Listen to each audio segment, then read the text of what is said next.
আসসালামাইকুম, hello guys. So এই যে দেখেন আমরা কিন্তু পিকনিক করছি। পিকনিক মানে হচ্ছে আমাকে আজকে রান্না করতে হবে। সো এই জায়গায় দেখেন আমি নিয়েছি হচ্ছে চিকেন, আর এই জায়গায় হচ্ছে মুসুর ডাল আর মুগ ডাল একসাথে আমি নিয়েছি। মুগ ডালটা আমি ভেজে নিয়েছি। আর এই জায়গায় যা যা লাগে সব কিছুই আছে উপকরণ। আর এই জায়গায় আছে আদা রসুন, এই জায়গায় আছে পেঁয়াজ, সাথে আছে হচ্ছে জলপাই, আর পাশে আছে হচ্ছে আপনার ধনেপাতা। আর এই দিক দিয়ে হচ্ছে আমার আম্মু আর আন্টি হচ্ছে হাসাহাসি করতেছে, কারণ আমি ভিডিও করছি আবার রান্না করছি। সো ফাইনাল যে রান্নাটা সেটা টেস্ট করে জানাবো, মানে আমার আব্বুকে দিয়ে আজকে টেস্ট করাবো যে আমার রান্নাটা কেমন হয়। সো আপনারা কিন্তু সাথেই থাক। আমার খিচুড়িটা প্রায় রেডি। এখন আমি এই যে পুরন দিব, এর জন্য আমি সরি। সো পুরনের মশলাটা রেডি করছি। আর এই জায়গায় দেখেন আমার আরেক খিচুড়িটাও রেডি।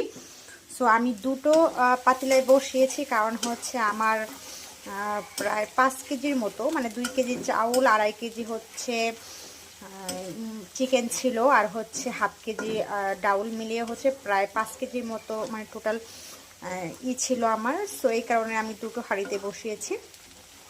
সো রিভিউটা হচ্ছে আমার আব্বুর কাছ থেকে আর আমার বেবিদের কাছ থেকে। এই তো আমার আব্বু এখন খাচ্ছে। এখন আব্বুর কাছ থেকে রিভিউ নিমু যে আমার রান্না কেমন হয়েছে। আব্বু বলো কেমন হয়েছে? খুব ভালো হয়েছে। মজা হয়েছে? খুব মজা হয়েছে। মাশাল্লাহ মাশাল্লাহ। সো আমি রান্না করে একদম ধন্য।